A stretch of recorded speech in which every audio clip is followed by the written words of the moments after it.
يا حامل القرآن قد خصك الرحمن بالفضل والتيجان والروح والريحان يا حامل القرآن. خصوصاً على أفضلهم وخاتم النبيين محمد الأمين وعلى آله وصحبه أجمعين. اما بعد فاعوذ باللہ من الشیطان الرجیم بسم اللہ الرحمن الرحیم. لیس البر ان تولوا وجوہکم قبل المشرق والمغرب ولکن البر من آمن باللہ والیوم الآخر والملائکۃ والکتاب والنبیین وآتى المال على حبه ذوي القربى واليتامى والمساکین وابن السبیل والسائلین وفي الرقاب وَأَقَامَ الصَّلَاةَ وَآتَى الزَّكَاةَ وَالْمُؤْفُونَ بِعَهْدِهِمْ إِذَا عَاهَدُوا وَالصَّابِرِينَ فِي الْبَأْسَاءِ وَالضَّرَّاءِ وَحِينَ الْبَأْسِ أُولَئِكَ الَّذِينَ صَدَقُوا وَأُولَئِكَ هُمُ الْمُتَّقُونَ. صدق اللہ العظیم. رب اشرح لي صدری ویسر لي امری واحلل عقدۃ من لسانی یفقہوا قولی. آمین یا رب العالمین. ہم نے ابتدا کی تھی سورہ والعصر سے. آپ کو یاد ہوگا 4 مضامین 4 عنوانات ہمارے سامنے آئے. والعصر ان الانسان لفی خسر، یہ تیزی سے گزرتا ہوا زمانہ، یہ وقت اس بات پر شاہد ہے، گواہی دے رہا ہے. ان الانسان لفی خسر، نوع انسانی شدید ترین خسارے سے دوچار. الا الذین آمنوا وعملوا الصالحات وتواصوا بالحق وتواصوا بالصبر. بچے گا وہ جو ایمان رکھتا ہے، حقیقی ایمان، یہ ذہن میں رکھیے. نتیجتاً عمل بھی صالح ہے اور دوسروں کو باہم مل جل کے عمل کی تلقین، درست رستے کی تلقین، اللہ کی طرف بلانا، اور اس رستے میں جو مشکلیں آئیں انہیں صبر و استقامت کے ساتھ برداشت کرنا. اگر یہ 4 چیزیں ہیں تو نجات کی امید دلوائے گی اللہ تبارک و تعالیٰ سے کہ تم خسارے سے بچ جاؤ گے. اور میں نے عرض کیا تھا، آپ کے علم میں آ چکا ہے کہ ہمارا یہ منتخب نصاب، اس کی بیس، اس کی اساس، اس کی بنیاد یہ سورہ والعصر ہے. انہی 4 عنوانات پر ہماری جو ہے وہ گفتگو قرآن مجید کے مختلف مقامات کے حوالے سے انشاءاللہ جاری رہے گی. آج ہمارے زیر مطالعہ ایک آیت ہے صرف. سورہ والعصر پوری سورہ مبارکہ تھی اور حجم کے اعتبار سے صرف 3 آیات پر مشتمل، جس کی پہلی آیت والعصر صرف اسی لفظ پر مشتمل ہے، دوسری آیت ان الانسان لفی خسر، اور تیسری آیت الا الذین آمنوا وعملوا الصالحات وتواصوا بالحق وتواصوا بالصبر. لیکن آپ کمپیریزن کر لیجئے. لیس البر ان تولوا وجوہکم قبل المشرق والمغرب ولکن البر من آمن باللہ والیوم الآخر والملائکۃ والکتاب والنبیین وآتى المال على حبه ذوي القربى واليتامى والمساکین وابن السبیل والسائلین وفی الرقاب وأقام الصلاة وآتى الزکاة والمؤفون بعهدهم إذا عاهدوا والصابرین فی البأساء والضراء وحین البأس أولئک الذین صدقوا وأولئک هم المتقون. اب یہ ایک آیت حجم کے اعتبار سے سورہ والعصر سے کہیں زیادہ بڑی ہے. یہ توقیفی امور ہیں، یہ بتانے پر موقوف ہیں رسول اللہ صلی اللہ علیہ وسلم کے، جیسا کہ اللہ تبارک و تعالیٰ نے آپ کو تلقین فرمائی کہ فلاں آیت ہے اور فلاں سورہ ہے. اس میں ہمارا اور آپ کا یا کسی اور کا کوئی دخل نہیں ہے، یعنی کہ کوئی قاعدہ قانون اس میں نہیں رکھا گیا، بس جیسے اللہ تبارک و تعالیٰ نے نازل فرمائی. یہ آیت سورہ بقرہ کی آیت نمبر 177 ہے. اور اس میں اگر آپ غور کریں، سورہ والعصر میں ایک لفظ آیا تھا الا الذین آمنوا، ایمان، وہاں کوئی تفصیل نہیں آئی تھی. یہاں 5 ایمانیات گن کے سامنے رکھ دی گئی. من آمن باللہ والیوم الآخر والملائکۃ والکتاب والنبیین، اللہ پر ایمان، آخرت پر ایمان، فرشتوں پر ایمان، کتابوں پر ایمان، انبیاء اور رسولوں پر ایمان۔ گویا یوں سمجھ لیجئے کہ وہاں وہ ایمان ایک بند کلی کی شکل میں تھا، اب وہ کلی کھلی ہے تو 5 ایمانیات ہمارے سامنے آ گئی۔ ایک سادہ ترجمہ بھی کر لیجئے، لیس البر ان تولوا وجوہکم قبل المشرق والمغرب، نیکی صرف یہ نہیں ہے کہ تم اپنا رخ مشرق یا مغرب کی طرف کر لو، ولکن البر، نیکی تو اس کی ہے، من آمن باللہ، جو ایمان لایا اللہ پر، والیوم الاخر، آخرت کے دن پر، والملائکۃ والکتاب والنبیین، فرشتوں پر، کتابوں پر، انبیاء پر، تینوں کو بریکٹ کر لیں، ایمان برسالت بن جائے گا۔ تو یہ 3 ایمانیات لیکن 5 عنوانات کے تحت۔ اگلی بات فرمائی گئی وَآتَ الْمَالَ عَلَىٰ حُبِّهِ ذَوِي الْقُرْبَىٰ وَالْيَتَامَىٰ وَالْمَسَاكِينَ وَابْنَ السَّبِيلِ وَالسَّائِلِينَ وَفِي الرِّقَابِ، اور اس نے دیا اپنا مال، باوجود اس مال کی محبت کے خرچ کیا اسے قرابت داروں پر، یتیموں پر، مسکینوں پر، مسافروں پر، گردنوں کے آزاد کرانے کے لیے، یہ ساری وہ مدات بھی ساتھ گنا دی گئیں۔ وَأَقَامَ الصَّلَاةَ، نماز قائم کرتا ہے، وَآتَ الزَّکَاةَ، زکوٰۃ کی ادائیگی کرتا ہے، وَالْمُوفُونَ بِعَہْدِهِمْ إِذَا عَاهَدُوا، اور جب بھی عہد و پیمان کرتا ہے اس پہ پورا اترتا ہے، ایفائے عہد، وَالصَّابِرِينَ فِي الْبَأْسَاءِ وَالضَّرَّاءِ وَحِینَ الْبَأْسِ، اور صبر کرنے والا مشکل حالات میں، ضرر اور نقصان زندگی میں آتے رہتے ہیں، ان حالات میں، جنگ کی صورت میں، اولئک الذین صدقوا، اگر یہ سب کچھ ہے تو وہ اس دعوے میں سچا ہے کہ میں نیک ہوں، میرا شمار ابرار میں ہونا چاہیے، وَأُولَئِکَ هُمُ الْمُتَّقُونَ، اور یہی تو ہے جو کہ متقی ہے، تقوی کی زندگی گزار رہا ہے۔ تو پہلے آپ نے دیکھا کہ وہ 5 ایمانیات، وہاں صرف اِلَّا الَّذِينَ آمَنُوا کہہ کے بات ختم کر دی گئی تھی، یہاں 5 ایمانیات واضح کر دی گئیں، من آمن باللہ والیوم الآخر والملائکۃ والکتاب والنبیین۔ دوسری بات وعمل الصالحات، وہاں کوئی ڈیٹیل نہیں آئی تھی، اس آیت میں اللہ تبارک و تعالیٰ نے اس عمل صالح کو 3 عنوانات کے تحت علیحدہ علیحدہ کر کے واضح کر دیا۔ پہلا اگر آپ غور کریں، وَآتَ الْمَالَ عَلَىٰ حُبِّهِ ذَوِي الْقُرْبَىٰ وَالْيَتَامَىٰ وَالْمَسَاكِينَ وَابْنَ السَّبِيلِ وَالسَّائِلِينَ وَفِي الرِّقَابِ، یہ کیا ہے؟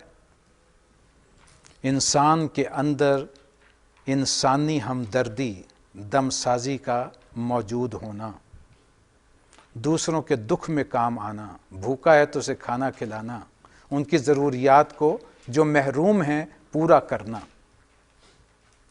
یہ عمل صالح میں سر فہرست۔ دوسری بات عبادات، حقوق العباد کو ترجیح دی گئی ہے، اللہ نے اپنے حقوق کو بعد رکھا، وَأَقَامَ الصَّلَاةَ، نماز قائم کرو، وَآتَ الزَّکَاةَ، زکوٰۃ ادا کرو۔ نماز اور زکوٰۃ بعد میں، پہلے ایتاء مال، تفصیل میں انشاءاللہ بعد میں عرض کروں گا۔ تیسرا عنوان انسانی معاملات، زندگی صرف انہی پر مشتمل نہیں جو پہلے 2 عنوانات ہیں، انسان کی پوری زندگی اگر غور کریں تو مختلف مراحل میں آپس میں مختلف عہد و پیمان کے ساتھ بندھی ہوئی۔ تجارت ہے وہ بھی باہمی کانٹریکٹ سے ہوتی ہے، ہمارا خاندان کا بنیادی ادارہ نکاح کے عہد و پیمان ایک معاہدے کے ذریعے سے وجود میں آتا ہے۔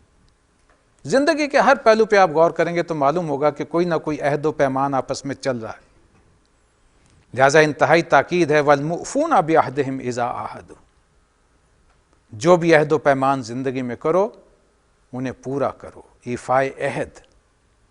یہ 3 عمل صالح کے عنوانات آ گئے۔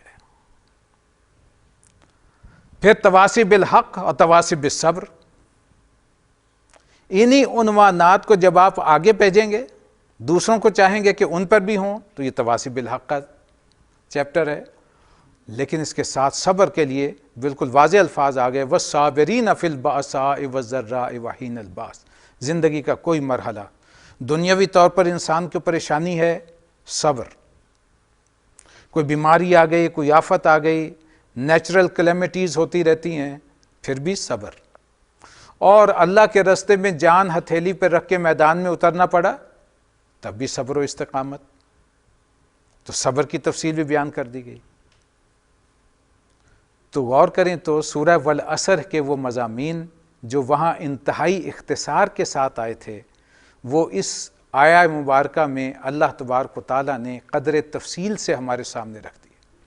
اس اعتبار سے یہ سورہ مبارکہ ہمارے اس منتخب نصاب میں شامل کی گئی ہے. اب ذرا غور کیجئے اس موضوع کی ہمارے پاس اہمیت کیا ہے. دیکھیے اس آیت کا آغاز ہوتا ہے لیس البر ان تولوا وجوہکم قبل المشرق والمغرب. بر کہتے ہیں نیکی کو. نیکی صرف یہی نہیں ہے، اور اس کا پس منظر ہے تحویل قبلہ کا حکم آیا. 16 مہینے نبی اکرم صلی اللہ علیہ وسلم نے بیت المقدس کی طرف رخ کر کے مدینہ منورہ میں نمازیں ادا کی. اس کے بعد تحویل قبلہ ہوئی، امت مسلمہ کی تشکیل ہوئی، اور ایک بحث جو ہے وہ کچھ مشرکین نے اور بالخصوص یہود کے اشارے پر جو ہے وہ چلی، اور وہ یہ تھی کہ قبلہ کی تحویل کیوں ہو گئی. پہلے قبلہ بیت المقدس تھا، وہ کعبۃ اللہ کر دیا گیا، کیا وہ درست نہیں تھا جو یہ ہوا؟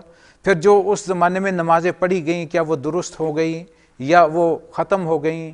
اور جو لوگ اس درمیان میں فوت ہو گئے تو پھر ان کی نمازوں کا کیا بنا، اگر اصل قبلہ تو کعبہ تھا اور پہلے غلط قبلہ ہوتا رہا؟ تو اللہ نے اس اشکال کو پہلے تفصیل کے ساتھ 2 رکوع سورہ بقرہ میں دوسرے سپارے کی ابتدائی 2 رکوع اسی موضوع پر نازل ہوئے. تسلی کروائی گئی کہ وہ بھی اللہ کا حکم تھا، یہ بھی اللہ کا حکم ہے.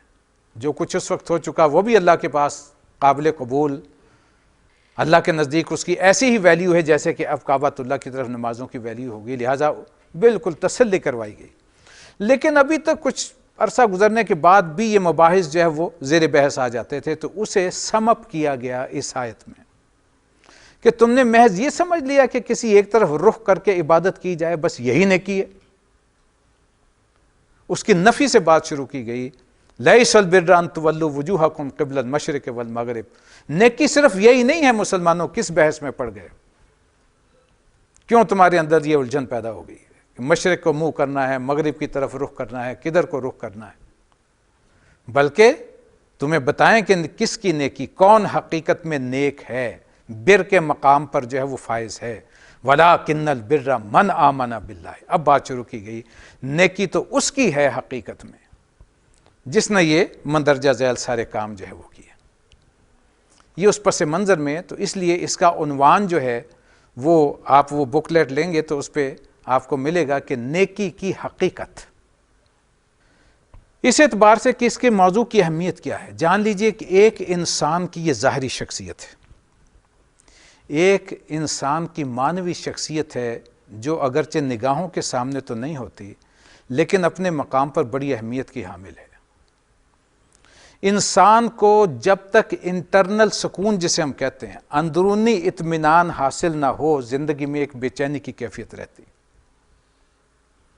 اور ہر انسان اس زندگی میں اس بے چینی کو دور کرنے کے لیے اپنے اعمال کے اندر ایک بیلنس، ایک ریشنلائزیشن جو ہے وہ کرتا رہتا ہے.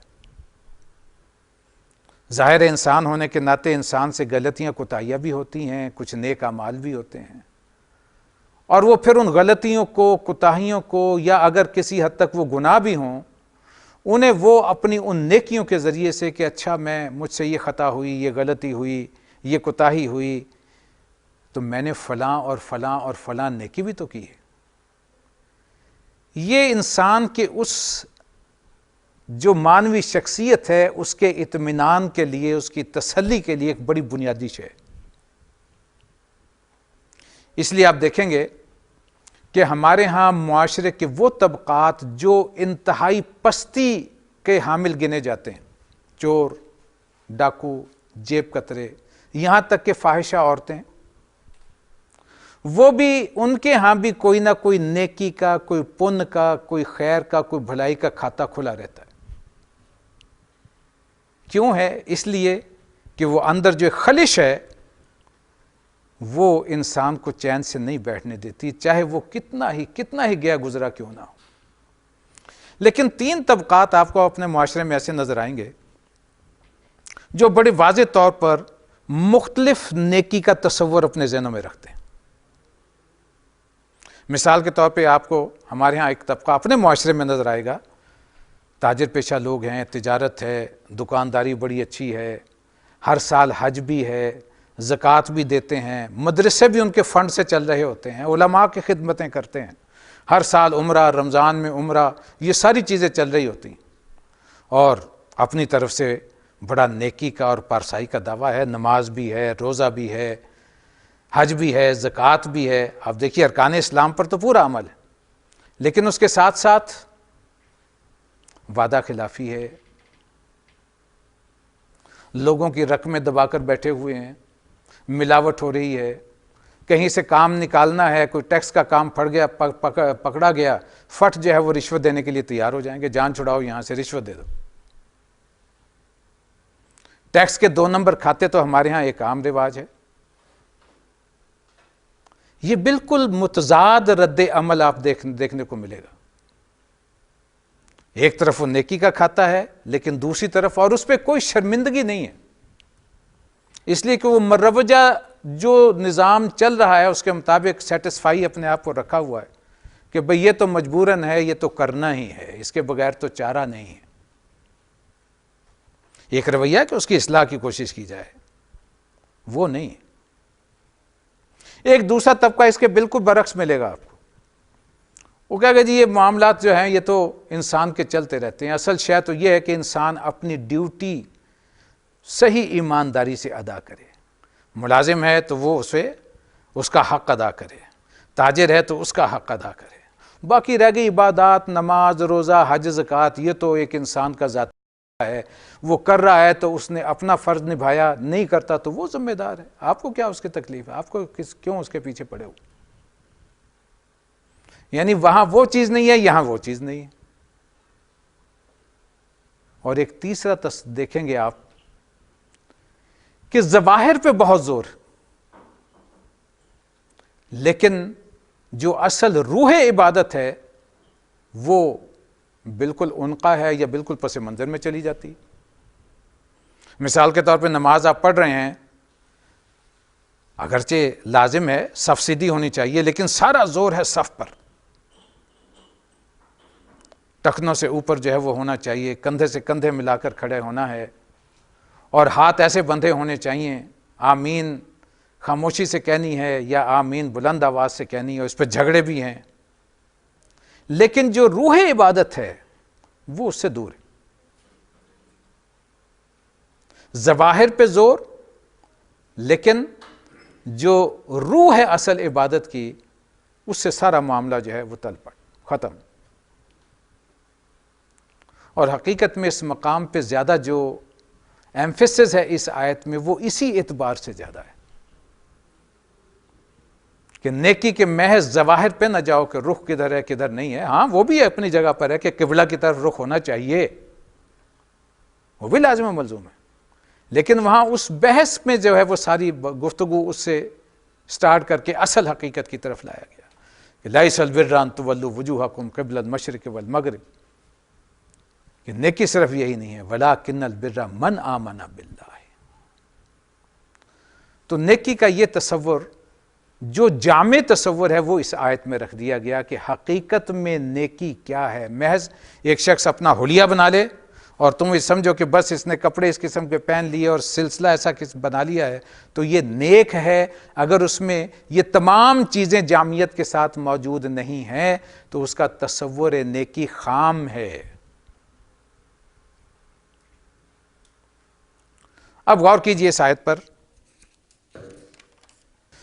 لفظ بر کو سمجھ لیجیے، یہ با، را اور را کے مادے سے اللفظ بنا ہے۔ بر، اس پہ زبر لگا دیں زیر کی بجائے تو یہ بن جائے گا بر۔ بر کہتے ہیں خشکی کو، اور بھی زبان میں یہ قریب جو مخارج یا قریب المفہوم الفاظ ہوتے ہیں ان کی معنی میں بڑی یکسانیت ہوتی ہے۔ اگر آپ نے کبھی کشتی میں سفر کیا، سمندر میں یا دریا میں، جو ہی انسان کشتی میں پاؤں رکھتا ہے اس کے دل کی دھڑکن تیز ہو جاتی ہے، اس لیے کہ کشتی پانی میں جب بھی چلتی ہے وہ کچھ نہ کچھ ہچکولے کھاتی رہتی ہے، نتیجتاً اس کے اندر ایک دھڑکا ہوتا ہے کہ خیریت سے کنارے پر لگ جائے، اطمینان سے میں اپنی منزل پہ پہنچ جاؤں۔ اور جیسے ہی وہ کشتی سے دوبارہ پاؤں خشکی پہ رکھتا ہے وہ دل کی دھڑکن اپنی واپس وہیں آ جاتی ہے اور اس کے اندر ایک اطمینان کی لہر دوڑ جاتی ہے۔ یہ بر جو ہے یہ ہے وہ اطمینان اور سکون جو انسان کے اندر پیدا ہوتا ہے۔ ایک سادہ سی مثال آپ کو دوں، آپ کبھی اگر آپ کے ساتھ ایسا ہوا ہو تو آپ نے محسوس کیا ہوگا، سڑک کے کنارے اگر کوئی اندھا کھڑا ہے، ٹریفک ہے، وہ پار نہیں کر پا رہا، آپ اس کا ہاتھ پکڑ کے یا اس کی سٹک پکڑ کے سڑک کراس کروا دیں، کراس کرنے کے بعد آپ اپنے اندر خود بخود ایک اطمینان کی لہر محسوس کریں، اور اس اطمینان اور سکون کی لہر کو میرے پاس الفاظ نہیں ہے کہ میں بیان کر سکوں۔ جب آپ مسجد سے بالخصوص عشاء کی نماز اور 5 نمازیں آپ نے اس دن فجر سے لے کے اور عشاء تک باجماعت پڑھی ہوں، جب آپ عشاء کی نماز کے بعد نکلیں گے تو آپ اپنے اندر ایک طمانینت محسوس کریں گے، ایک ہلکا پن طبیعت میں محسوس ہوگا کہ آج میں نے اپنی ڈیوٹی، اپنا فرض کما حقہ جو میرے امکان میں تھا میں نے ادا کیا، اور الحمدللہ 5 نمازیں جو ہیں وہ مسجد میں جماعت کے ساتھ ادا کی۔ یہ کیا شے ہے؟ آپ نے کوئی فزیکلی بظاہر کچھ گین نہیں کیا، کوئی مال نہیں کمایا، کوئی دنیاوی کوئی آپ کو کوئی بظاہر فائدہ نہیں ہوا، لیکن وہ احساس ادائیگی فرض کا وہ بھی انسان کے اندر جو ہے، اور ایک چھوٹی سی نیکی، اندھے کو سڑک کراس کرا دینا، یہ وہ بر کی کیفیت ہے، اطمینان اور سکون کی کیفیت ہے۔ جیسے کہ سمندر یا دریا میں آپ کشتی میں سفر کرتے کرتے جب خشکی پہ آتے ہیں تو اپنے اندر ایک طمانینت اور اس کی لہر محسوس کرتے ہیں، یہ ہے وہ شے، اور یہی چیز ہے وہ چیریٹی جو انسان کے اندر وہ سکون اور اطمینان پیدا کرتی ہے۔ آپ کسی کی مدد، ضرورت مند کی مدد کرتے ہیں اور وہ مشکل حالات سے نکل کے آپ کا شکریہ ادا کرتا ہے تو آپ کے اندر ایک اطمینان کی لہر پیدا ہوگی۔ اور یہ ضروری نہیں کہ آپ نے بہت بڑا خرچ کیا، امیر ہو غریب ہو سب کے لیے یہ سکون ایک برابر ہے۔ اور کسی بھوکے کو کسی غریب آدمی نے بھی کھانا کھلایا کہ وہ فاقے سے تھا، بھوکا تھا، تو اسے بھی وہ سکون اسی طرح حاصل ہوگا جیسے کہ کسی امیر نے اسے بہت ہی لذت والا کھانا کھلا دیا۔ اس لیے نیکی وہ سٹینڈرڈ نہیں اس کا ہوتا، نیکی خلوص اور نیت کا نام ہے جس کے ذریعے سے وہ عمل وجود میں آتا ہے۔ نیکی کا ایمان سے کیا تعلق ہے؟ یہاں پہلی بات جو کہی گئی وَلَٰكِنَّ الْبِرَّ مَنْ آمَنَ بِاللَّهِ، نیکی تو حقیقت میں اس کی ہے جو ایمان رکھتا ہے اللہ پر، والیوم الآخر، اور آخرت کے دن پر، اور ایمان بالرسالت، فرشتوں پر، کتابوں پر، انبیاء پر۔ تو بھئی نیکی کے ضمن میں ایمان کی بات کہاں سے آ گئی؟ دیکھیے ہمارے ہاں جو فلسفہ اخلاق ہے، عمرانیات کا ایک اہم سبجیکٹ ہے، سوشیالوجی، سوشل سائنسز جسے ہم کہتے ہیں آج کل، اس میں سوشیالوجی ایک سبجیکٹ ہے، اور اس میں ایک چیپٹر فلسفہ اخلاق۔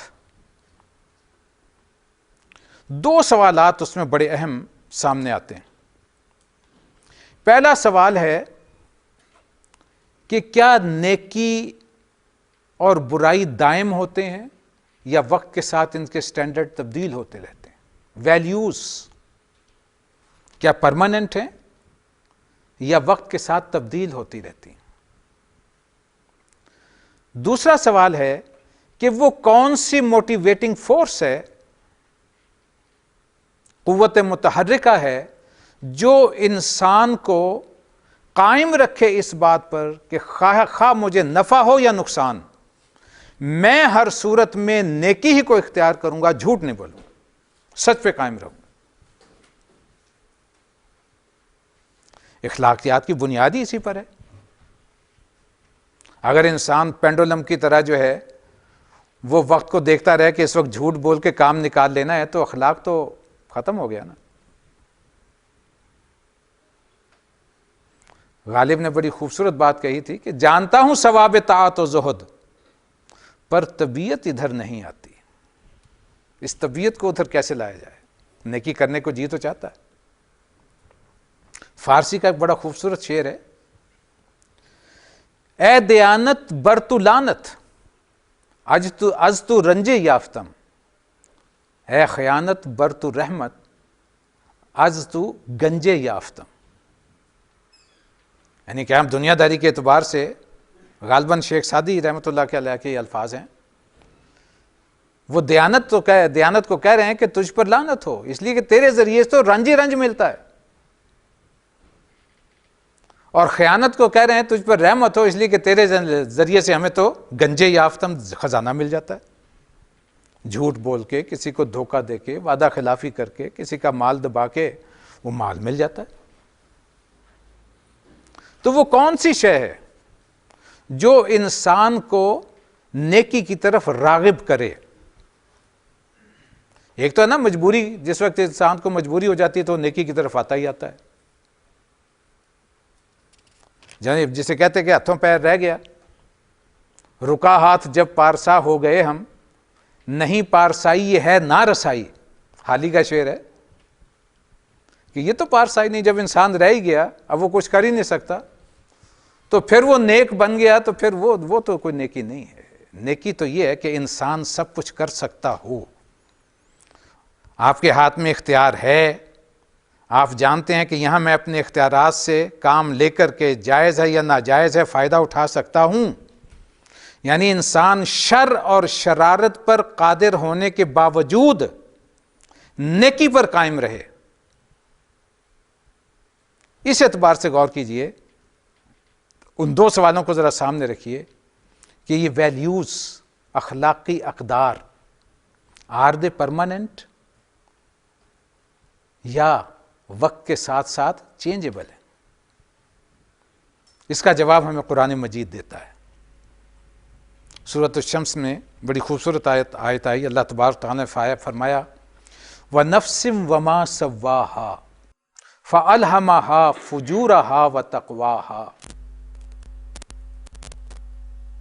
میں نے انسان کو تخلیق کیا، بنایا، سنوارا، اس کا تسویہ کیا، فنیشنگ کی، اور اس میں ودیت کر دی نیکی اور برائی کی پہچان، الہام کر دی۔ فَأَلْهَمَهَا فُجُورَهَا وَتَقْوَاهَا، اس کا فجور بھی اور اس کا تقوی بھی۔ پیدائشی طور پر اللہ تبارک و تعالیٰ فرماتے ہیں کہ انسان کو یہ صلاحیت دے کے بھیجا گیا ہے، اس کی نیچر میں یہ بات موجود ہے، یہ پہچان موجود ہے۔ اس لیے دیکھیے نیکی کے لیے لفظ کیا استعمال ہوتا ہے؟ معروف۔ ہم کہتے ہیں نا امر بالمعروف، نیکی کا حکم، نہی عن المنکر، برائی سے روکنا۔ منکر کا معنی ہوتا ہے نہ پہچان میں آنے والی شے، اور معروف ہے وہ چیز جو جانی پہچانی ہے۔ گویا نیکی انسان اندر سے پہچانتا ہے، اس کی فطرت میں اللہ تبارک و تعالیٰ نے یہ بات رکھی ہے۔ آپ دنیا کے کسی خطے میں چلے جائیں، جھوٹ بولنا ہر جگہ برائی ہے، سچ بولنا اچھائی۔ اس کے لیے کچھ سبق پڑھانے کی ضرورت نہیں، ہر انسان بائی نیچر یہ بات جانتا ہے۔ کسی کو دکھ میں دیکھ کے تڑپ اٹھنا نیکی ہے ہر معاشرے میں۔ ہندوؤں کو دیکھ لیں، بڑے بڑے اسپتال بنواتے ہیں، عیسائی بھی بنواتے ہیں، دیریے بھی بنوا دیتے ہیں، وہ بھی بھوکوں کو کھانا کھلانے کو جو ہے وہ تیار رہتے ہیں۔ لیکن انسانی ہمدردی کا معاملہ جو ہے انسان کی نیچر میں ہے، اللہ نے رکھ کے پیدا کیا، اور جو شخص ایسا نہیں کرتا وہ فطرت کے بالکل اگینسٹ چل رہا ہوتا ہے۔ لہذا ہر کوئی کہتا ہے کہ یہ سنگ دل ہے، یہ نیچر سے ہٹا ہوا ہے، یہ فطرت کے خلاف عمل کر رہا ہے۔ تو یہ یونیورسل چیزیں ہیں، نیکی اور برائی کی پہچان۔ معلوم ہوا کہ ویلیوز ہمیشہ سے ایک ہیں، وہ وقت کے ساتھ تبدیل نہیں ہوتی۔ ایفائے عہد ہر زمانے میں نیکی تھی، آج بھی نیکی ہے۔ خیانت کرنا، اس کے لیے ایک بات اگر میں آپ کو نچوڑ بتا دوں تو وہ یہ ہے کہ جس معاملے میں آپ کے اندر خلش پیدا ہو، کوئی آپ کام کر رہے ہیں اور آپ کے اندر سے یہ آواز اٹھے کہ بندے تم صحیح نہیں کر رہے، گویا آپ کی فطرت اسے نہیں پہچان رہی، وہ نیکی نہیں ہے، وہ برائی ہے، آپ کو اس سے رک جانا چاہیے۔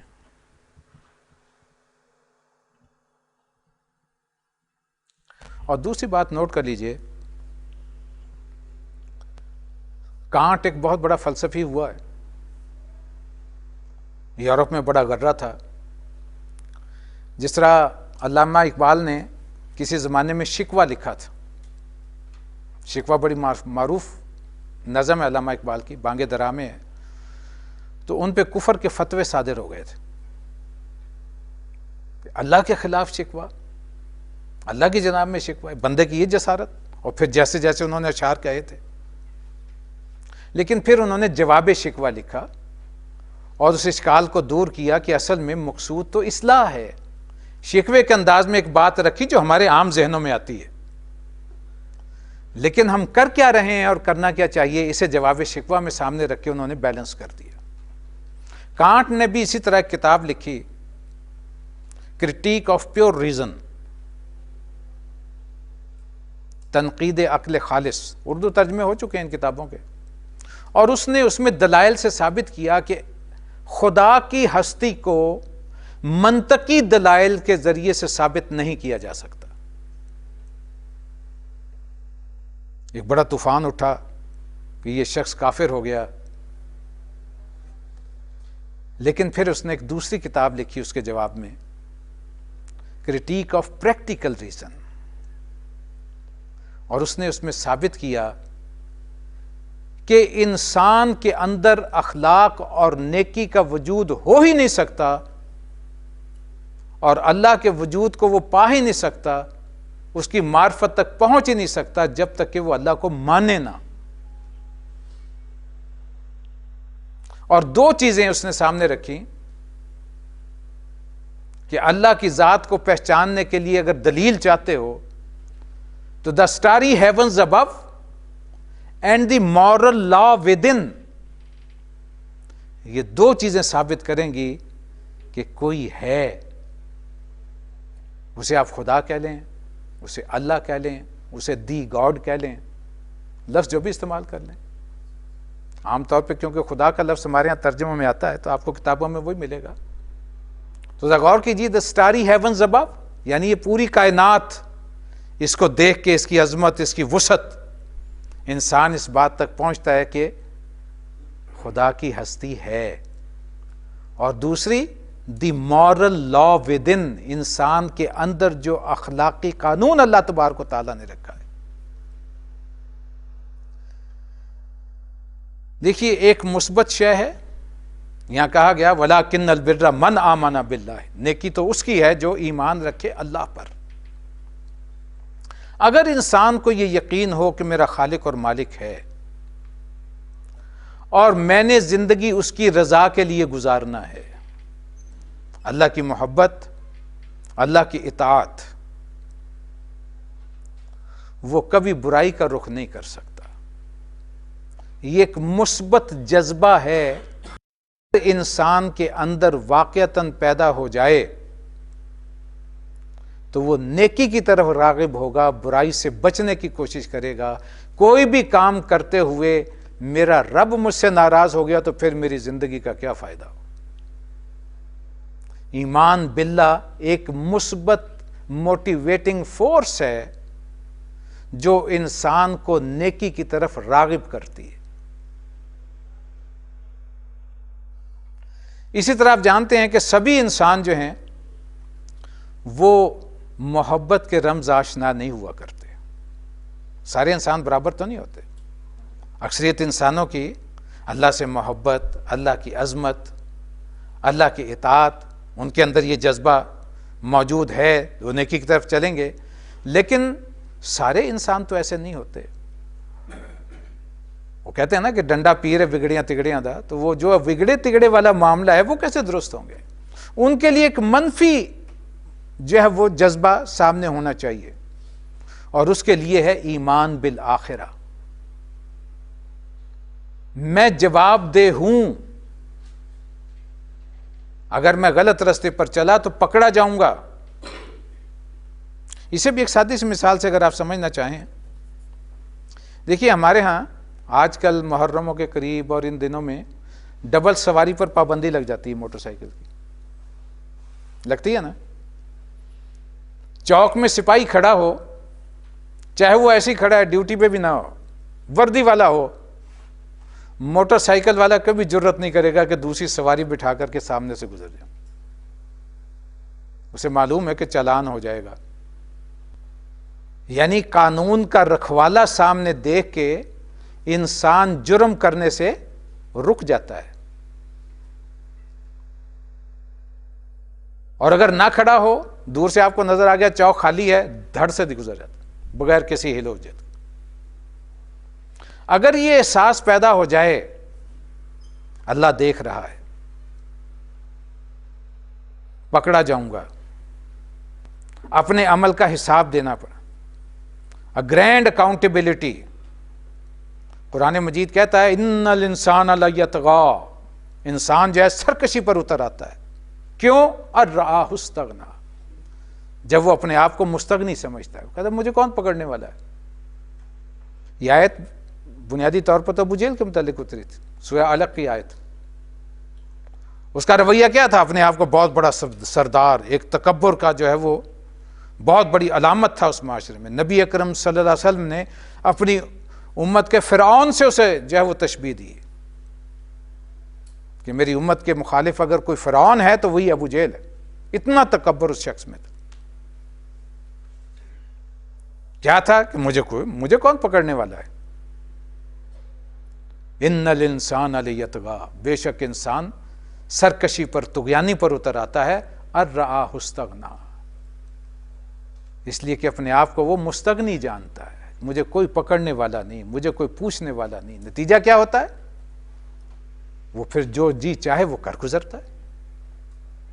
اگر آخرت پر ایمان، ایک دن اللہ کی بارگاہ میں اس کی عدالت میں کھڑے ہونا ہے، اپنے اعمال کا حساب دینا ہے، پھر انسان کو محتاط ہونا پڑے گا.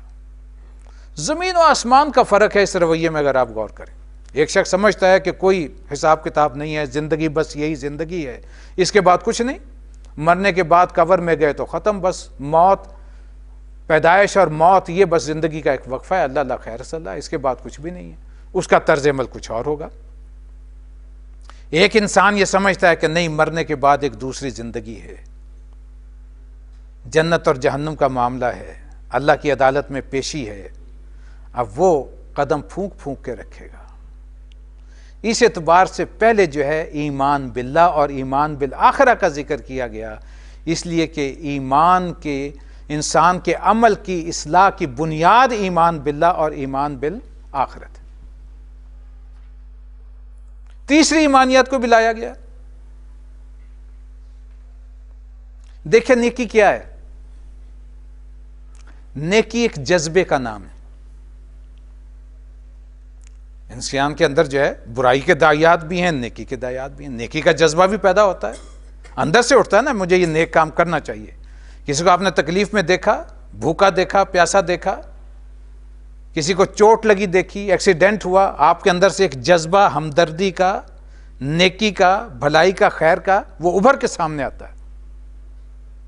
اور یہ مقولہ آپ نے سنا ہوگا کہ جذبات ہمیشہ اندھے ہوتے ہیں. ہوتے ہیں کہ نہیں ہوتے؟ جب انسان ایموشنز میں ہو، جذبات میں ہو تو کچھ بھی کر بیٹھتا ہے، بعد میں سوچتا ہے ہو میں نے کیا کیا، یہ تو مجھ سے غلط کام ہو گیا. اسی طرح نیکی بھی جو ہے وہ بھی ایک خاص فریم ورک میں رہے تو نیکی ہے. اگر وہ حدود سے کراس کر جائے تو پھر وہ نیکی نہیں رہتی. اس کی بہت بڑی مثال قرآن نے رہبانیت کی دی ہے. سورہ حدید میں انشاءاللہ ہمارے اس نصاب میں بھی آئے گی سورہ حدید. اللہ نے فرمایا کہ دیکھو یہ عیسائیوں نے رہبانیت اختیار کر لی تھی اور نیک نیتی کے ساتھ کی تھی, اللہ نے اسے تسلیم کیا ہے, لیکن پھر اس کا حق ادا نہیں کر سکے جیسا کہ کرنا چاہیے تھا.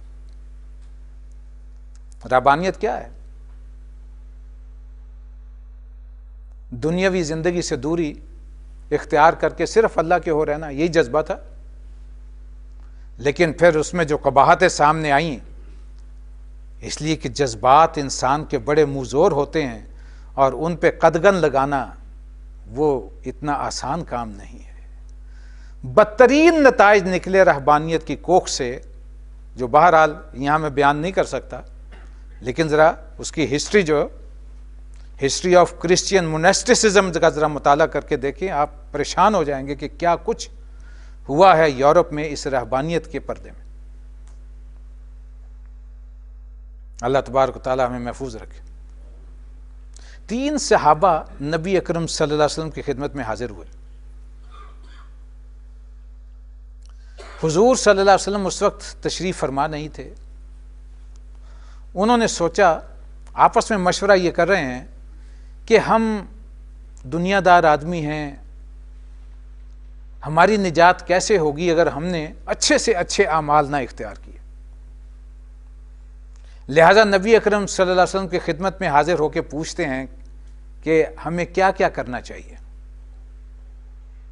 ملاقات نہیں ہو سکی, ام المومنین رضی اللہ تعالیٰ عنہ کی خدمت میں حاضر ہوئے کہ ہمیں اللہ کے رسول صلی اللہ علیہ وسلم کے شب و روز کے متعلق بتائیے. انہوں نے جو کچھ بتایا, اب انہیں اس کی کوئی تسلی نہیں ہوئی, تو انہوں نے وہیں بیٹھ کے مسجد نبوی میں آپس میں مشورہ کیا اور یہ عہد کیا کہ ہم کبھی شادی نہیں کریں گے زندگی میں, مجرد رہیں گے. شادی کا کھکھیڑ مول لیں گے, خام خواہ دنیا داری میں پڑیں گے تو پھر اللہ کی عبادت کیسے کریں گے. لہذا سدا کنوارے ہی رہیں گے, ساری عمر روزہ رکھیں گے, اس لیے کہ اگر بھوک پیاس اور اس چکر میں پڑ گئے تو پھر دنیا داری میں پڑنا پڑے گا. لہذا بہتر یہ کہ ہمیشہ روزے سے ہی رہیں. اب یہ عہد و پیمان جو ہیں وہ ام المومنین رضی اللہ تعالیٰ عنہ وہ بھی سن رہی ہیں. ایک نے کہا ساری رات جاگا کریں گے, رات بھر عبادت کیا کریں گے, سوئیں گے بالکل نہیں. اب یہ وہ آپس میں عہد و پیمان کر کے کہ اللہ کے رسول صلی اللہ علیہ وسلم تو بخشی بخشائی شخصیت ہیں, ان کا رات کو شب و روز جاگنا. اب یہ پوچھا ہوگا انہوں نے سارے سوالات, تو کہا تو آپ تو بہت جو ہے وہ رات کو سوتے بھی ہیں, رات کو جاگتے بھی ہیں, تہجد بھی ادا کرتے ہیں, نوافل بھی پڑھتے ہیں, لیکن سوتے بھی ہیں, نیند بھی پوری کرتے ہیں. نفلی روزے بہت کم تھے. حضور صلی اللہ علیہ وسلم یا تو ایام 20 کے روزے رکھا کرتے تھے یا پھر پیر یا جمعرات کا روزہ رکھ لیا کرتے تھے. اللہ خیر صلی اللہ. باقی سارا مہینہ آپ دنیا داری کے سارے کام, آپ نے شادی کی, متعدد ازواج آپ کے عقد نکاح میں رہیں, اولاد ہوئی, ان کی ذمہ داریاں ساری نبھائیں. جب رسول اللہ صلی اللہ علیہ وسلم کو پتہ چلا تو آپ نے انہیں واپس بلایا اور انہیں پھر تلقین فرمائی کہ تمہارے لیے نیکی وہ ہے جو میری سنت کے مطابق ہو. میں رات کو سوتا بھی ہوں اس لیے کہ اس جسم کا بھی مجھ پہ حق ہے, اور پھر جاگ کے نوافل بھی ادا کرتا ہوں. تو تمہارے لیے یہ نہیں ہے کہ تم ساری ساری رات جاگتے ہی رہو ہمیشہ کے لیے. یہ تو اپنے آپ سے زیادتی ہوگی نا. اپنی جان پہ ظلم کرنا بھی اللہ کے نزدیک ظلم ہی کے زمرے میں آئے گا. وہ بھی ایک غلطی, خطا ہے, گناہ ہے. اس طرح آپ نے فرمایا کہ دیکھو میں نفلی روزے رکھتا بھی ہوں اور اکثر مہینے میں جو ہے وہ میں عام حالات میں زندگی گزارتا ہوں, روزہ نہیں رکھتا. تو نیکی کے لیے ہمارے لیے اللہ تبارک و تعالیٰ نے رسول اللہ صلی اللہ علیہ وسلم کی شخصیت کے ذریعے سے ایک فریم آف ریفرنس جو ہے وہ عطا کر دیا, چنانچہ نیکی وہ ہے جو اس فریم آف ریفرنس کے اندر رہ کر کے کی جائے۔ اگر ہم اپنے طور پر اللہ کے رسول صلی اللہ علیہ وسلم سے بھی آگے نکلنے کی کوشش کریں گے تو یہ ایک بہت بڑی گستاخی ہو جائے گی۔ ہم دیکھیں کہ جو کام کرنے چلے ہیں آیا وہ سنت کے مطابق بھی ہے کہ نہیں ہے، یا ہم نے اپنا ہی کوئی نیکی کا تصور گھڑ لیا ہے۔ اس اعتبار سے ایمان باللہ، ایمان بالآخرت، ایمان بالرسالت، یہ تینوں نیکی کے لیے ایک بنیادی حقیقت ہیں۔ ایمان باللہ ہوگا تو اللہ کی رضا کے لیے، اللہ کی محبت سے سرشار ہو کر کے عمل کرنا، وہ نیکی ہے۔ آخرت پر ایمان ہے، اکاؤنٹیبلٹی ذہن میں رہے، اور وہاں بھی یہی ذہن میں ہونا چاہیے کہ اللہ کی عدالت میں کھڑے ہونا ہے۔ لہذا جو کوئی بچتا رہا اس شے سے وہ بھی نیکی پر کاربند ہے، اور یہ بھی تولتا رہے کہ میں جو کچھ نیکی کا کام اپنے تئیں کرنے چلا ہوں یہ اس فریم آف ریفرنس میں فٹ بھی ہوتا ہے یا نہیں، یعنی اکارڈنگ ٹو سنت ہے، یا میں اپنے طور پر ہی میں نے سوچ لیا کہ میں یہ نیکی کا کام کرنے چلا ہوں اور کر رہا ہوں وغیرہ وغیرہ، تو وہ نیکی نہیں ہوگی، وہ تمہاری کوئی اپنی اختراع ہوگی۔ اور اپنی اختراع ہے تو اسے عام الفاظ میں ہمارے ہاں اصطلاح میں کہتے ہیں بدعت، اپنے تصور سے کوئی شے ایجاد کر لینا، جیسے کہ ہمارے ہاں آج کل بے شمار ہیں، بہرحال ایک علیحدہ موضوع ہے، لیکن وہ فریم آف ریفرنس وہ ایمان بالرسالت کے ذریعے سے ہمارے سامنے آتا ہے۔ اس اعتبار سے ایمانیات کا گہرا تعلق ہو گیا نیکی کے تصور کے ساتھ۔ اب اگلی بات شروع کی گئی، وَلَٰكِنَّ الْبِرَّ مَنْ آمَنَ بِاللَّهِ وَالْيَوْمِ الْآخِرِ وَالْمَلَائِكَةِ وَالْكِتَابِ وَالنَّبِيِّينَ، اور نیکی میں سر فہرست کیا ہے؟ وَآتَ الْمَالَ عَلَىٰ حُبِّهِ، دو اپنا مال اس کی محبت کے باوجود۔ انسان بڑی محنت سے کمائی کرتا ہے، دن رات لگتے ہیں، کتنے مراحل سے گزرتا ہے، تب 4 سکے کما پاتا ہے۔ اسے بھی خرچ کرنا ہے تو خرچ کرتے ہوئے جیب کی طرف ہاتھ بڑھاتے ہوئے انسان تھوڑا سا تو زور لگانا پڑتا ہے نا۔ تو فرمایا کہ دو اس مال کو جسے تمہیں محبت ہے، اور یہاں وہ فرض زکوٰۃ نہیں ہے، ذہن میں رکھیے، اس کا ذکر بعد میں آ رہا ہے، وَأَقَامَ الصَّلَاةَ وَآتَى الزَّكَاةَ، وہ بعد میں۔ بر کا معاملہ ہے، دیکھیے ایک ہے ارکان اسلام، وہاں سر فہرست کیا ہوگا؟ کلمہ شہادت، اس کے بعد ہے اقامت الصلاۃ، پھر ہے ایتاء الزکوٰۃ، پھر صوم رمضان، پھر حج البیت، وہ ارکان اسلام ہیں۔ یہ ہے نیکی بر۔ اگر ابرار میں نام لکھوانا ہے پھر تمہارا طرز عمل کیا ہونا چاہیے؟ وہ اپنی جگہ پر ارکان اسلام قائم و دائم رہیں گے، ان کا ذکر سیکنڈری کر دیا گیا اس لیے کہ وہ مراسم عبودیت ہیں اور وہ حقوق اللہ میں ان کا شمار ہوتا ہے۔ جب بر کا معاملہ آئے گا، نیکی کا معاملہ آئے گا، تو یہاں اللہ تبارک و تعالیٰ نے اپنے حق پہ بندوں کے حق کو فوقیت دے دی، اور پہلے رکھی آپس میں ہمدردی اور دمسازی کا ہونا۔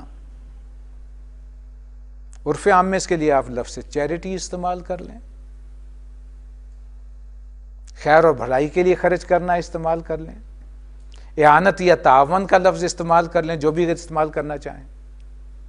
وَآتَ الْمَالَ عَلَىٰ حُبِّهِ، اور اس میں بھی تدریج، ذوی القربیٰ والیتامیٰ والمساکین وابن السبیل، سب سے پہلے ذوی القربیٰ، وہ جو قرابت دار ہیں۔ ہمارے ہاں عام طور پہ یہ ہوتا ہے کہ آپس میں اپنے بھائی، اپنے رشتہ دار، اپنے قریبی لوگ جو ہیں ان سے خامخواہ انسان ایک بعد اختیار کر لیتا ہے، ایک دوری اختیار کر لیتا ہے، دوسرے کو جا کے جو ہے وہ دینا، اور اپنا بھائی چاہے بیچارہ بھوکا پیاسا رہ رہا ہو، وہ مشکل حالات سے گزر رہا ہو، اس کو اسے نہیں دینا،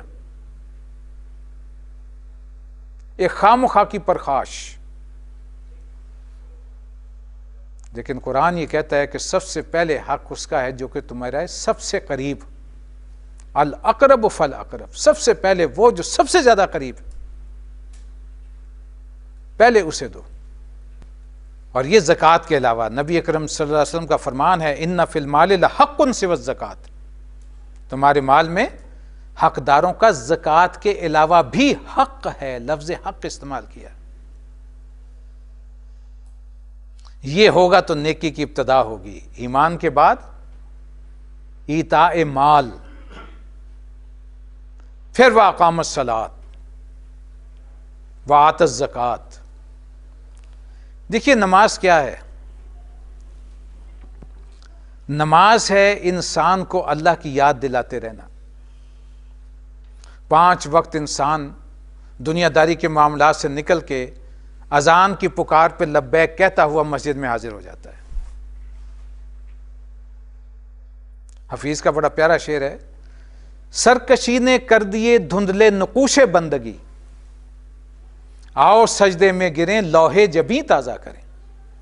یہ لوح جبیں تازہ کرنے والا معاملہ جو ہے سجدے میں گر کے، اس لیے کہ سجدہ وہ شے ہے جہاں انسان سب سے زیادہ اللہ کی قربت میں ہوتا ہے، اللہ کے قریب ہوتا ہے۔ نماز 5 وقت نماز پڑھنے والا، اس کے اندر ایک خدا ترسی کی کیفیت اور اللہ کو یاد رکھنے کی کیفیت اس سے کہیں زیادہ ہوگی جو کہ نماز نہیں پڑھتا۔ اس لیے کہ 5 وقت مسجد میں حاضر ہوتا ہے اللہ کے لیے، اللہ کے سامنے سر سجود ہونے کے لیے۔ اور غور کیجئے جب ہم نماز میں کلمات پڑھتے ہیں اللہ اکبر، اللہ کی یاد تازہ ہوئی کہ نہیں؟ میں کسی کا بندہ ہوں جو سب سے بڑا اور سب سے عظیم ہے۔ اور پھر اس کے سامنے اہم ترین سورہ پڑھتے ہیں ہم الحمدللہ رب العالمین، اس کی پروردگار ہونے کو تسلیم کرتے ہیں۔ کتنی نماز میں فرائض بھی ہیں، سنتیں بھی ہیں، نوافل بھی ہیں۔ 4 رکعتیں صبح پڑھیں، 12 دوپہر کو پڑھیں، 4 یا 8 عصر کے وقت پڑھیں، پھر مغرب کے وقت 7 ہو گئیں، پھر جو ہیں وہ کم سے کم یا زیادہ سے زیادہ جو ہیں وہ 17 یا 9 رکعت جو ہیں وہ اپنے عشاء کی بھی پڑھیں۔ تو اتنی مرتبہ تو سورہ فاتحہ آپ دہرائیں گے نا، الحمدللہ، اے اللہ تیرا شکر، تیری ثنا، تو ہی ہے لائق حمد و ثنا، اور تو ہمارا رب ہے، پروردگار ہے، پالنہار ہے، رازق ہے، روزی رساں ہے، سب کچھ تو ہی تو ہے۔ یہ رب کا لفظ بڑا وسیع المفہوم ہے۔ تو رحمان ہے، تو رحیم ہے، پھر مالک یوم الدین، جزا و سزا کے دن کا مالک۔ دیکھیے وہ ایمانیات ساری اس میں آ کے ایک جگہ اکٹھی ہو گئی۔ ایاک نعبد و ایاک نستعین، پروردگار تیری ہی بندگی کرتا ہوں، کروں گا، تیری ہی، تجھی سے مانگتا ہوں اور ہمیشہ مانگوں۔ یہ سب کیا ہے؟ آؤ سجدے میں گریں لوح جبیں تازہ کریں۔ تمہیں یاد رہے، مسجد سے باہر نکلو، کوئی کام کرنے لگو تو فوراً یاد آ جائے میں اس رب کا بندہ ہوں۔ نماز گویا کہ انسان کو 5 وقت روزانہ وہ ریفریشنگ کورس کروا دیتی ہے۔ اور زکوٰۃ، دیکھیے زکوٰۃ کو فرض کر دیا گیا، پہلے وہ آیا اعطاء مال، لیکن زکوٰۃ فرض ہے۔ اسے میں مثال سے سمجھایا کرتا ہوں کہ بفرض محال ایک کار میں آپ بیٹھے ہیں اور آپ نے پاؤں سے بریک دبایا ہوا ہے، اور آپ چاہ رہے ہیں کہ میں گاڑی سٹارٹ کر کے چل پڑوں اور تیزی سے چل پڑوں۔ اب آپ ایکسیلیٹر پر پیر دے رہے ہیں اور دوسرے پاؤں سے آپ نے بریک دبائی ہوئی ہے۔ اب ذرا سوچیے گاڑی کیا تیزی سے چل سکے گی؟ اول تو ہلے گی نہیں۔ کھڑی گاڑی کو آپ بریک لگا کے اور پھر ایکسیلیٹر دیں تو گاڑی وہ شور مچاتی رہے گی، چلے گی مشکل سے، اگر چلے گی بھی تو بہت سلو سی جو ہے وہ گھسٹے گی ضرور۔ لیکن اگر آپ بریک کھول دیں گے اور ایکسیلیٹر پر پیر برقرار رہے گا تب وہ گاڑی دوڑے گی۔ انسانی شخصیت کی گاڑی جو ہے اسے بخل کا بریک جو ہے وہ بہت سختی سے لگتا ہے۔ زکوٰۃ جو ہے وہ سٹارٹر کا کام دیتی ہے۔ بھئی 2.5% ہی ہے نا، سال کے بعد دینا ہے۔ آپ کے پاس 1 لاکھ کا سرمایہ ہے، سال کے بعد حکم آیا کہ 2.5% تو جمع کرا دو اللہ کے خزانے میں۔ تو 2.5% اتنا ہے، 2,500 لاکھ جس کے پاس ہے کہ وہ خوشی خوشی جو ہے اسے دے دیتا ہے۔ اور اس دینے کے بعد اس میں یہ ہمت پیدا ہو جاتی ہے کہ اگر اس سے اور 2.5, 1.5, 2, 3, 4% طلب کر لیا جائے کہ یہ بھی خرچ کر دو یار، اچھی بات ہے تمہارے لیے، تو وہ بھی آسانی سے خرچ کر سکتا ہے۔ حوصلہ بن جاتا ہے کہ جہاں 2.5% دیا ہے، 2,500 دیا ہے، اور 2,500 دے دوں گا تو کون سا میرے لاکھ میں کوئی اتنی بڑی کمی آ جائے گی، یہ بھی مجھے دے دینا چاہیے، کسی کا کام بن جائے گا۔ اور یہ وہ شے ہے جسے بزرگ مثال دیا کرتے ہیں کہ بھئی دریا ہے، اس میں سے 2 گلاس پانی نکال دو گے تو دریا کو کیا فرق پڑے گا؟ اللہ تبارک و تعالیٰ پیچھے سے اور پانی بھیج دے گا، کوئی فرق پڑتا ہے؟ سمندر میں سے ٹینکر نکال دیں گے، کیا فرق پڑے گا؟ تو سمندر میں سے آپ ٹینکر نکالیں، بڑے بحری جہاز بھر کے نکالنے، سمندر کو کیا فرق پڑے گا؟ تو اس اعتبار سے زکوٰۃ جو ہے وہ سٹارٹر کا کام دیتی ہے۔ زکوٰۃ انسان میں حوصلہ پیدا کرتی ہے کہ جہاں اتنا خرچ کیا ہے، 2.5% کیا، وہاں تھوڑا سا اور بھی اللہ کے راستے میں لگا دو، کچھ فرق نہیں پڑتا۔ تو وَأَقَامَ الصَّلَاةَ وَآتَى الزَّكَاةَ وَالْمُوفُونَ بِعَهْدِهِمْ إِذَا عَاهَدُوا، انسانی معاملات جب بھی عہد کرتے ہیں پورا کرتے ہیں۔ انسانی معاملات میں بنیادی شے،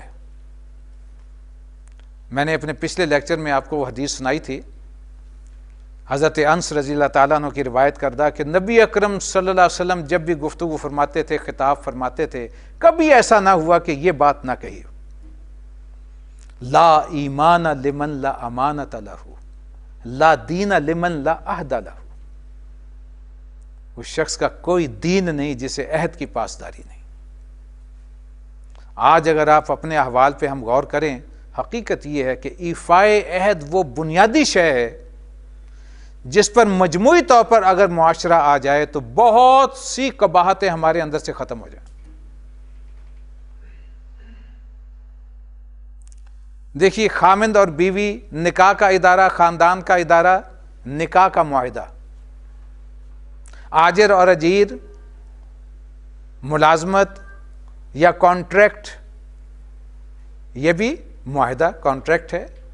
میرج سوشل کانٹریکٹ، اور یہ جو تجارتی کانٹریکٹس ہیں اور ان پہ پورا اترنا، اب تو تجارت جو ہے وہ بین الاقوامی طور پر ہوتی ہے۔ اس طرح اسٹیٹ اور فرد عمرانی معاہدے میں بندھے ہوئے ہیں۔ آج آپ اگر اپنی پولیٹیکل سائنس کا جو ہے وہ مطالعہ کریں تو یہ کیا ہے سارا کچھ؟ ہم سب ایک عمرانی معاہدے کے تحت جو ہے وہ زندگی گزار رہے ہیں۔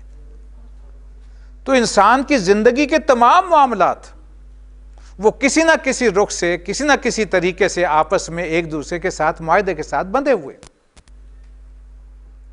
اس لیے زندگی کے ہر معاملے میں انسان ان معاہدوں کی اگر پاسداری کے ساتھ چلتا ہے تو وہ کامیاب ہے، وہ اللہ کے نزدیک بھی کامیاب ہے، دنیا میں بھی کامیاب ہے۔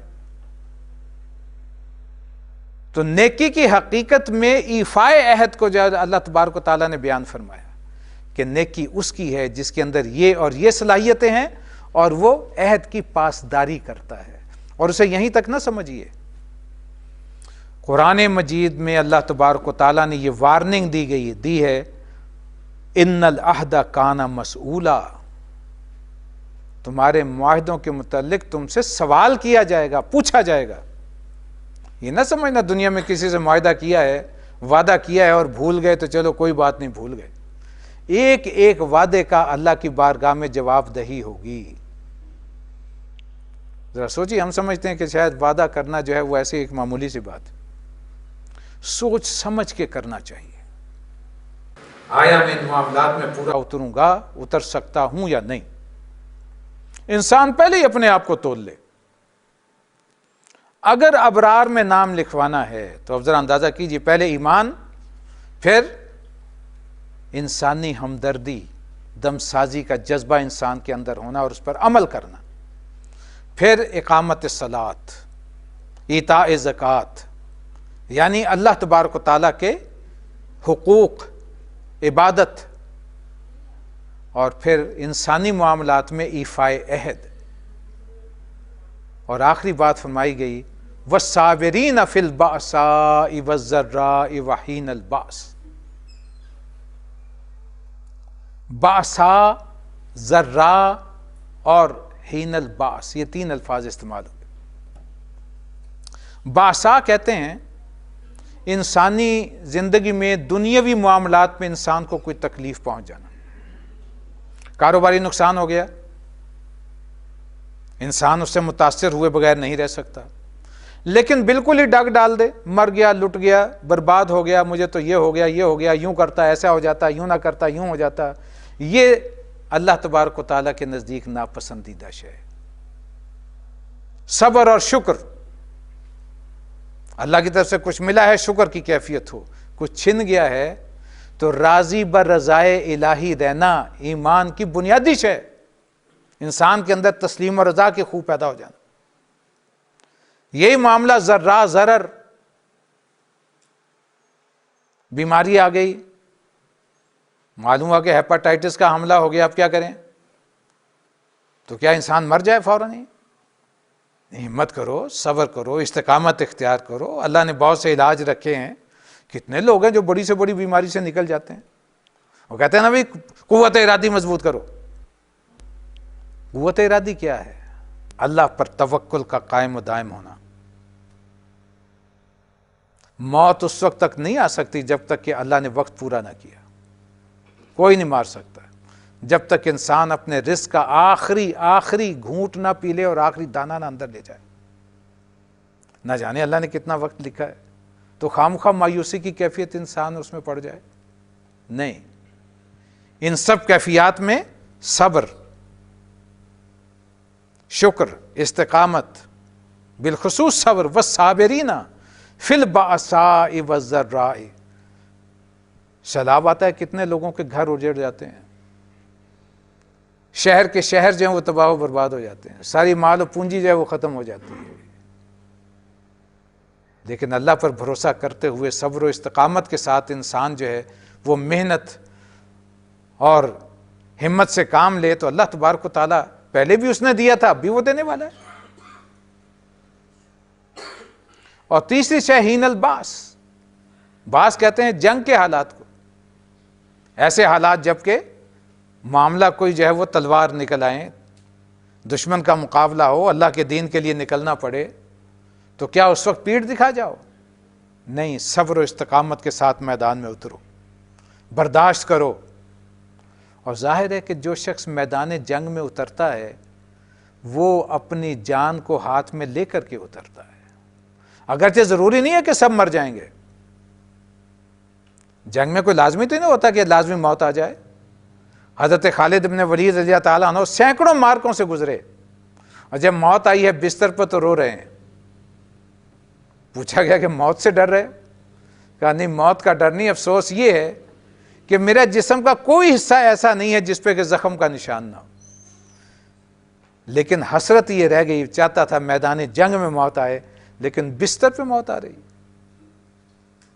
لاچار اور بے بسوں کی طرح۔ وہ خواہش جو جذبہ شہادت تھا وہ نہیں پورا ہو سکا، وہ حسرت رہ گئی۔ تو بھائی یہ لازمی تو نہیں ہے کہ انسان میدان جنگ میں اتر رہا ہے تو لازمی گولی لگی جائے گی۔ کتنی فوج لڑنے کے لیے جاتی ہے، شہید بھی ہوتے ہیں، لیکن ایک اکثریت جو ہے وہ واپس بھی آتی ہے سرخرو ہو کر۔ اس لیے موت اور زندگی کا نظام انسان کے ہاتھ میں نہیں ہے، تو اللہ کے ہاتھ میں ہے۔ اس لیے اگر ایسا کوئی معاملہ ہو، وَالصَّابِرِينَ فِي الْبَأْسَاءِ وَالضَّرَّاءِ وَحِينَ الْبَأْسِ، اگر یہ سب کچھ ہے، اب ذرا جائزہ لے لیجئے۔ لَيْسَ الْبِرَّ أَن تُوَلُّوا وُجُوهَكُمْ قِبْلَ الْمَشْرِقِ وَالْمَغْرِبِ، ظواہر پہ مت جاؤ، نیکی صرف یہی نہیں ہے۔ ہاں، ظواہر کو بھی مینٹین رکھو، صف بندی ضروری ہے، وہ روٹین میں ہونی چاہیے، کندھے سے کندھا ملا ہونا چاہیے، لیکن ساری لڑائی اس پہ ہو رہی ہو، ایسا نہیں۔ اصل میں وہ روح، وہ جذبہ موجود رہنا چاہیے۔